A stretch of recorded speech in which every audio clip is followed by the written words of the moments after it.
ഞങ്ങളിപ്പോൾ നിൽക്കുന്നത് തായ്ലൻഡിലെ സ്ട്രീറ്റ് ഫുഡാണ്. സ്ട്രീറ്റ് ഫുഡ് എന്ന് പറയുമ്പോൾ ഏറ്റവും കൂടുതൽ ഇത് കണ്ടു നമുക്ക് ആവശ്യത്തിനുള്ള സാധനം. അപ്പോൾ അതായത് ഫ്രൂട്ട്സ് എല്ലാ ഐറ്റംസും ഇതുപോലെ കട്ട് ചെയ്ത് വെച്ചിട്ടുണ്ട്. അപ്പോൾ ആവശ്യത്തിന് കൊണ്ടുപോയി കഴിക്കുക എന്നുള്ളതാണ്.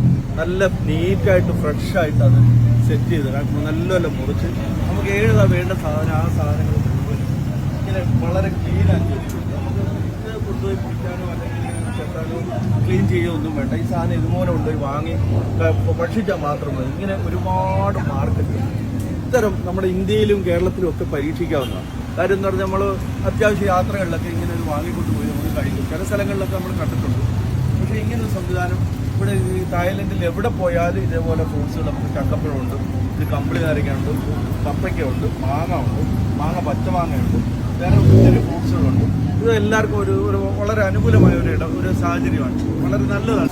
And mango, how much? Mango 50 baht. Yeah. 50 baht. Yeah, it's that new. Yeah. Sweet na. Yeah. And this one? Jackfruit. Jackfruit, how much? Half kilo 80 baht. 80 baht. Okay. This is sweet? Yeah, sweet. Okay. And try, man? Yeah, one can try, small Try? one. Okay. Sweet, Good, eh? no? Yeah.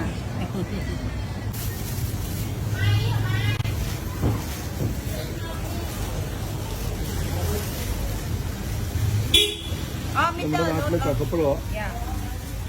ചക്കപ്പഴത്തിനൊക്കെ ഇവിടെ 80 ബാത്താണ്. Okay. ഒരു ബാത്ത് എന്ന് പറയുമ്പോൾ എത്ര നാട്ടില്? ഇത് ഒരു ബാത്ത് എന്ന് പറഞ്ഞാൽ നമ്മുടെ 2 രൂപ പൈസ. ഇപ്പൊ 80 ബാത്താകുമ്പോ 1/4 കിലോയ്ക്ക് 200 രൂപ റേറ്റ് വരും അല്ലേ? 1/4 കിലോ ചക്കപ്പഴത്തിന് തായ്ലാൻഡിലെ വില 200 രൂപയാണ്. പക്ഷെ നല്ല ഫ്രഷ് നല്ല ഇതുണ്ടാവും. ചക്കപ്പഴം നീറ്റാക്കി വെച്ചവരുണ്ട്. അതിനകത്തുള്ള സാധനങ്ങൾ ചക്കക്കുരുവൊക്കെ എടുത്ത് കളഞ്ഞ് വളരെ നീറ്റാക്കി വെച്ചേക്കുന്നു. അതിന്റെ ഒന്ന് ടേസ്റ്റ് ഒന്ന് നോക്കിക്കോ. നാട്ടിലെ ചക്കപ്പഴം പുറത്തൊക്കെ വരുമ്പോൾ അതിന്റെ വിലയും ഡിമാൻഡും ഒക്കെ ഉണ്ട്. നമ്മുടെ കശുവണ്ടി അല്ലയോ?